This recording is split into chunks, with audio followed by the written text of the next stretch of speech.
SoundCartel.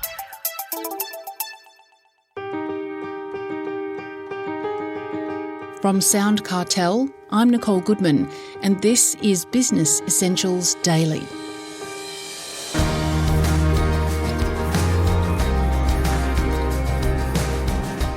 More than ever, brands are finding their products and services being duped.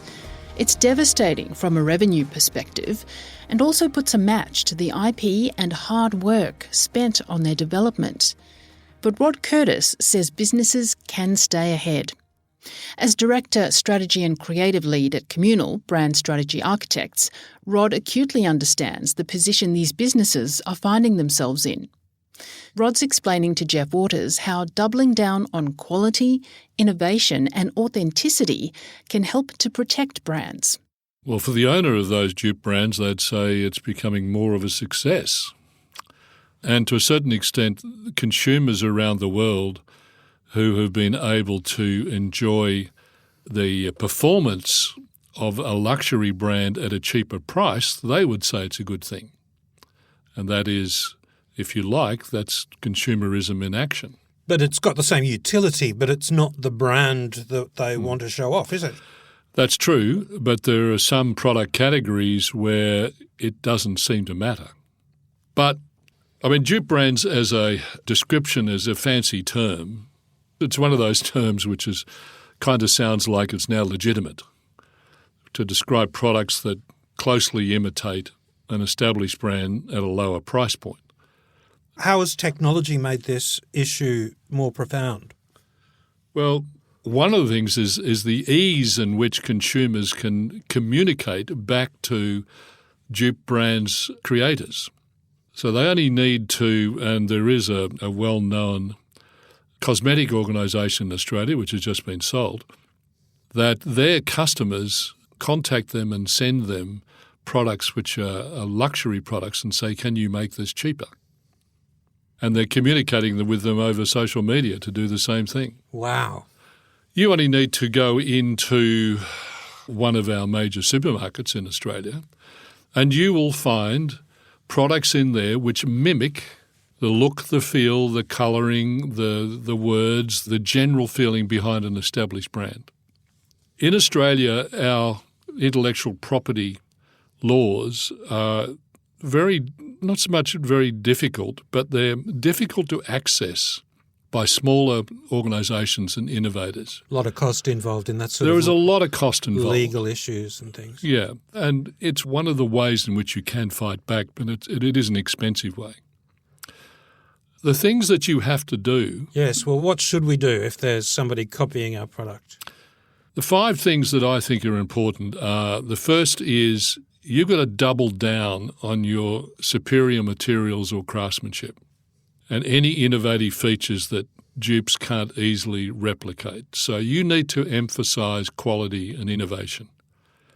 You need to keep investing in that R&D. So if you're a one-hit wonder and there's nothing else coming after that, you're exposed.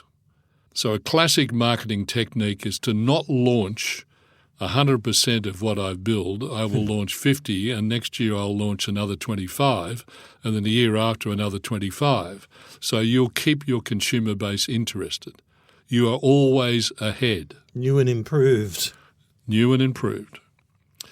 The second thing you can do, and this goes back to what we were talking before about your purpose and being communication ready, you've got to constantly strengthen your brand heritage and your authenticity. So you have to highlight your history, your expertise, and if there are identities or characters involved in the creation of your product or your service, you've got to promote yourself. Because while your brand or your product might be duped, it's pretty hard to dupe you. Well, in the age of AI, maybe that's not exactly impossible. So you should be share that behind-the-scenes stuff, that the fact that you made this at the kitchen table and, your kids help you pack the products and et cetera, et cetera. But one thing AI can't do is authenticity. Can't do that. So build those emotional connections through storytelling. As I said before, tell your brand story, tell your narrative. And yes, legal protection and enforcement, and my friends in the IP world will be happy that I'm giving them a push on this. But if you want to register some protection for a product in Australia, you might have it protected in one class, but there's another 50 that might apply. Some of my colleagues in business, if they listen to this, will have a chuckle because I've been a victim of not protecting something. And that's why, as a result of my experience, I can tell you that I'm very hot on it now with any brand that we develop for a client. So we're talking about trademarking and things like that. Intellectual property, patents, trademarks, design registrations. Right. I actually had a business called KO once. So you've got to be able to take some swift legal action against those who are violating your rights, and you should be trying to educate consumers about how to identify an authentic product. The fourth thing that you can do is enhance that customer experience. Now, some dupe products miss something because the ingredients or the quality of the ingredients just aren't 100%, but they will do. They will get you by. So what you have to do as the owner of the product which is being duped is to make sure they understand what they're missing out on. So you've got to provide them with the exceptional pre- and post-purchase experiences, and so they understand it. And usually dupe brands typically can't match that. So you do that through promotion or? Yes, well, you might have exclusive warranties or repair services or lifetime guarantees or things of this nature.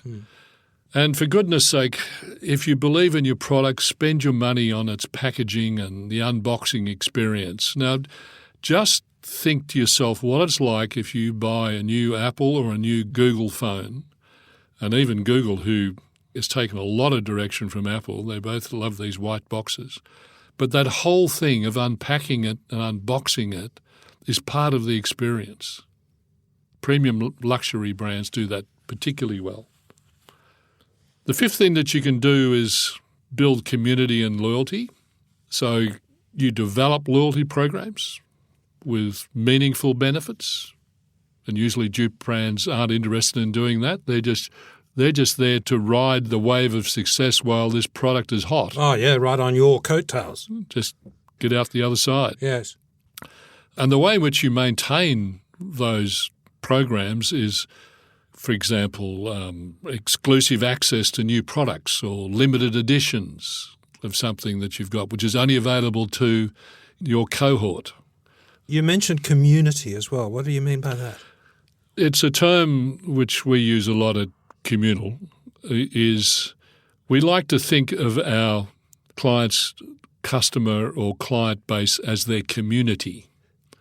I don't know anybody who's a target audience. I only know a human being who is that particular age, who lives in that particular place and has these beliefs.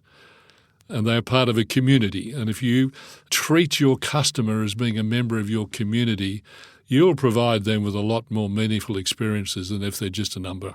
Yeah, even if you don't mean to. No, exactly. And that means that you should engage with them. Encourage feedback. And if you encourage feedback, for goodness sake, respond. We sometimes, when we're doing our deep dive into an organisation, can say, well, we've found some messages to you, either via email or on social media, that somebody had some comment to make from months ago and you haven't responded. The problem is that, as I said before, when the legal aspects is the patent system is theoretically fair in that everybody has the same right to file patents and the same rules apply to all. However, the reality is that the patent costs are unjust. So I'm not here to give legal advice. I don't have the authority to do that. But a small inventor can't really afford the tens of thousands of dollars needed for protection across multiple classes. And a larger corporation can sit and they can do that. They can file broad patents. And one of the things they do particularly well is they pay for extensive patent searches before they develop a product. So they know whether they can work or not work. They've got plenty of legal teams who can fire a letter off. And sometimes, not that I am suggesting this has ever happened in the world of commerce, they can deliberately infringe knowing that they can outlast in court. So the dupe brands aren't going to go away. It's a commercial reality that consumers, especially in this day and age where the cost of living is what it is, and if I want an 80% experience but I'm only paying 50% of what it cost, who's to argue that it's not valid? But if you are that organisation which is being duped, there are things that you can do to make sure that you're still in business in the future. That's Rod Curtis, Director, Strategy and Creative Lead at Kommunal, Brand Strategy Architects.